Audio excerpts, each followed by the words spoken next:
आपने कभी रात को खुले आसमान को देखकर कभी ये सोचा है कि ये ब्रह्मांड आखिर कितना बड़ा है, और अगर ये अनंत है तो इसे कौन धारण किए हुए है? क्योंकि हम बचपन से सुनते आए हैं कि भगवान ने इस पूरी सृष्टि की रचना की है, लेकिन आपने पहले कभी ये सोचा है कि इस सृष्टि के बनने से पहले क्या था?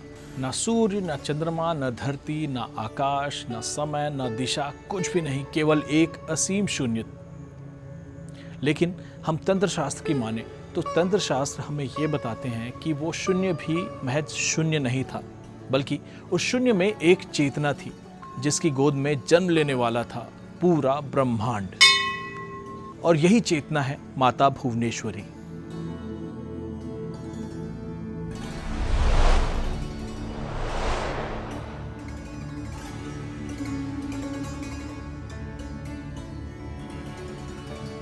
वो शक्ति जिन्होंने जन्म दिया है इस पूरे ब्रह्मांड को, 10 महाविद्याओं में से चौथी महाविद्या,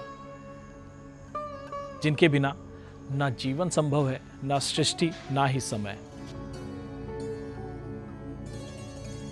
और आज के इस एपिसोड में हम जानेंगे कि क्यों माता भुवनेश्वरी को इस ब्रह्मांड की महारानी कहा जाता है, क्या है उनका स्वरूप, और क्यों बड़े बड़े तांत्रिक माता भुवनेश्वरी को स्वयं ब्रह्मांड का जीवित रूप मानते हैं।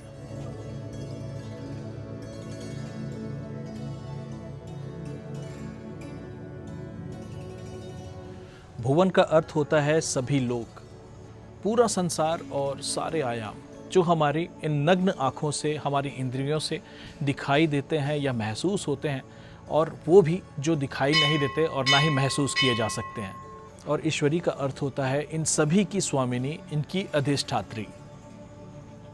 और इसीलिए भुवनेश्वरी का अर्थ होता है इस पूरे ब्रह्मांड की अधिष्ठात्री, इनकी देवी। और इसीलिए ये केवल पृथ्वी या स्वर्ग लोक की देवी नहीं, बल्कि 14 लोक और अनंत ब्रह्मांड इनके अंदर समाये हुए हैं।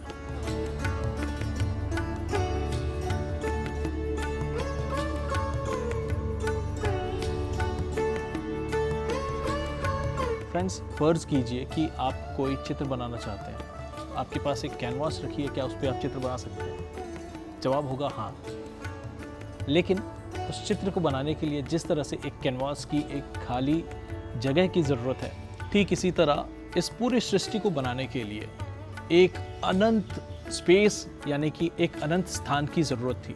और तंत्र दर्शन ये कहता है कि वो अनंत स्थान कोई निर्जीव खालीपन नहीं था, बल्कि वो स्वयं देवी का स्वरूप था।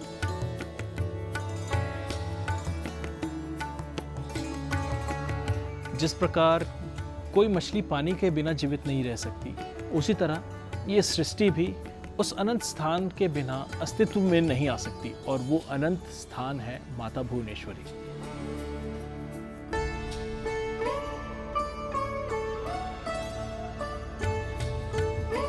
दस महाविद्याओं में जिस तरह से माता काली समय की, माता तारा ज्ञान और दिव्यता की, माता त्रिपुर सुंदरी सुंदरता और परम चेतना की, उसी तरह माता भुवनेश्वरी इस पूरे ब्रह्मांड की अधिष्ठात्री है।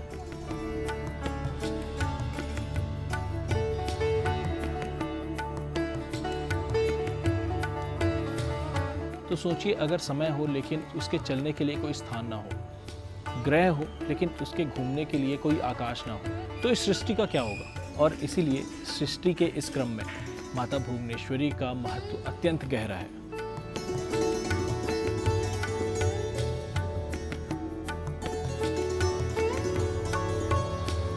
अब सबसे रोचक प्रश्न आता है कि क्या माता भुवनेश्वरी का भी जन्म हुआ है? तो उसका उत्तर है नहीं, क्योंकि जो स्वयं इस सृष्टि की रचना से पहले विद्यमान हो, उनका जन्म कैसे हो सकता है?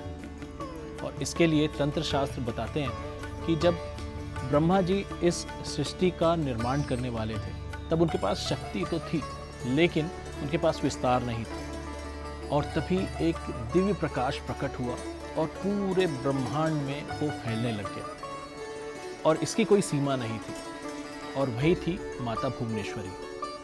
और उनकी कृपा से ही ब्रह्मा जी ने इस पूरी सृष्टि का, इस पूरे ब्रह्मांड का निर्माण किया। ये केवल कोई कथा नहीं बल्कि एक गहरा दार्शनिक संदेश भी है, क्योंकि रचना वहीं संभव है जहां विस्तार हो।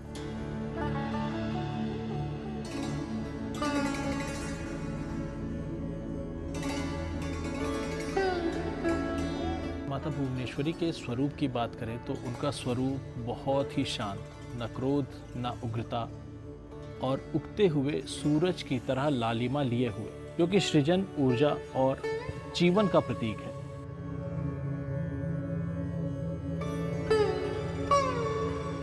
इनकी 4 भुजाएं हैं, जिनमें से एक हाथ में पाश, जो कि हमें असीम मातृत्व से बांधने का, दूसरे हाथ में अंकुश, जो कि अहंकार और अज्ञान को नियंत्रित करने के लिए, तीसरे हाथ में अभय मुद्रा, जो ये बताती है कि डरो मत, मैं तुम्हारे साथ हूँ, और चौथे हाथ में वरद मुद्रा है, जो कि कृपा, समृद्धि और इच्छा पूर्ति का प्रतीक है। उनके मुख पर मधुर मुस्कान होती है, मानो पूरा ब्रह्मांड उनके स्नेह में सुरक्षित हो।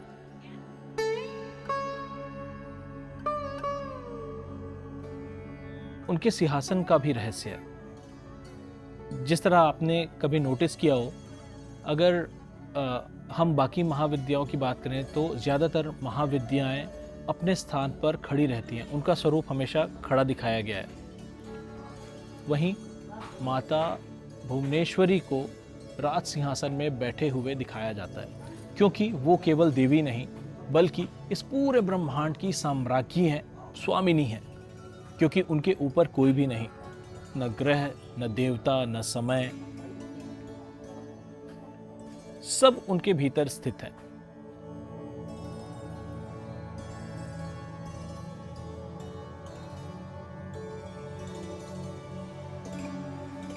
आज का विज्ञान हमें कहता है कि ये शरीर जिसे हम ठोस मानते हैं, यानी कि सॉलिड, पूरी तरह से सॉलिड नहीं है, बल्कि इनके छोटे छोटे परमाणुओं, एटम्स के बीच में भी जो ज़्यादातर स्थान है वो खाली स्थान है, यानी उनके बीच में भी काफ़ी ज़्यादा आपको खाली स्पेस मिलता है। यानी कि अधिकांशतः जिसे हम ठोस या सॉलिड समझते हैं वो वास्तव में सॉलिड नहीं बल्कि अधिकांशतः वो आकाश ही है।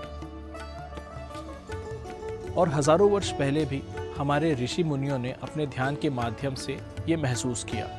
उन्होंने कहा कि ये आकाश मृत नहीं बल्कि ये चेतन है, और यही चेतना माता भुवनेश्वरी है।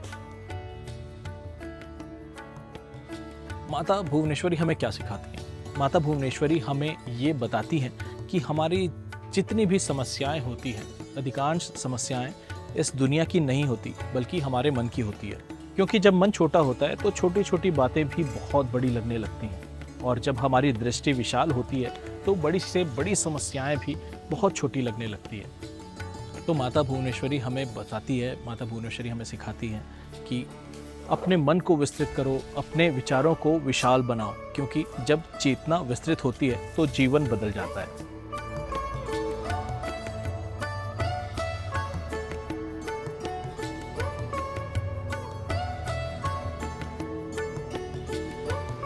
माता भुवनेश्वरी की आराधना क्यों की जाती है? तो माता भुवनेश्वरी की आराधना घर में शांति, मानसिक स्थिरता, संबंधों में प्रेम, नेतृत्व क्षमता, समृद्धि, रचनात्मकता और आध्यात्मिक उन्नति के लिए इनकी आराधना की जाती है। तांत्रिक परंपराओं में इन्हें अत्यंत शक्तिशाली महाविद्या के रूप में माना गया है, लेकिन इनकी आराधना केवल योग्य गुरु के मार्गदर्शन में ही करनी चाहिए। माता भुवनेश्वरी का बीज मंत्र ओम ह्रीम भुवनेश्वर्यै नमः, जहाँ तंत्र शास्त्र में ह्रीम को महाशक्ति का बीज माना गया है। कहा जाता है कि श्रद्धा और शुद्ध मन से इस मंत्र का जाप करने से आपको मानसिक शांति का अनुभव होता है, आपका मन स्थिर होता है, और ये साधक को माँ की कृपा के निकट ले जाता है। भारतवर्ष में माता भुवनेश्वरी के बहुत से प्राचीन मंदिर हैं, जिनमें मुख्य रूप से ओडिशा, असम, केरला और तमिलनाडु में इनकी पूजा अत्यंत श्रद्धा के साथ की जाती है। भुवनेश्वरी मंदिर उनकी प्रसिद्ध आराधना स्थली भी मानी जाती है।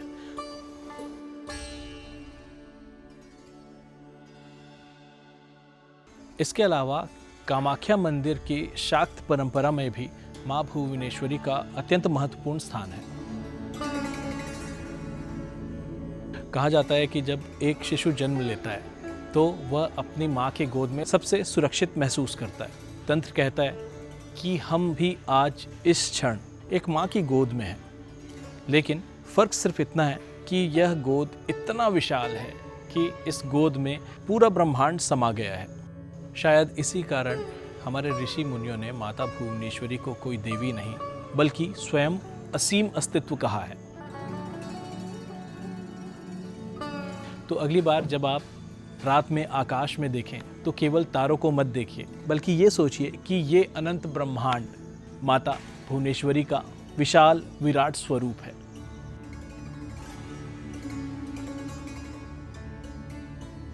आज के लिए इतना ही। मिलते हैं बहुत जल्द हमारे अगले एपिसोड में 10 महाविद्याओं में से अगली महाविद्या को कवर करते हुए, एक्सप्लोर करते हुए।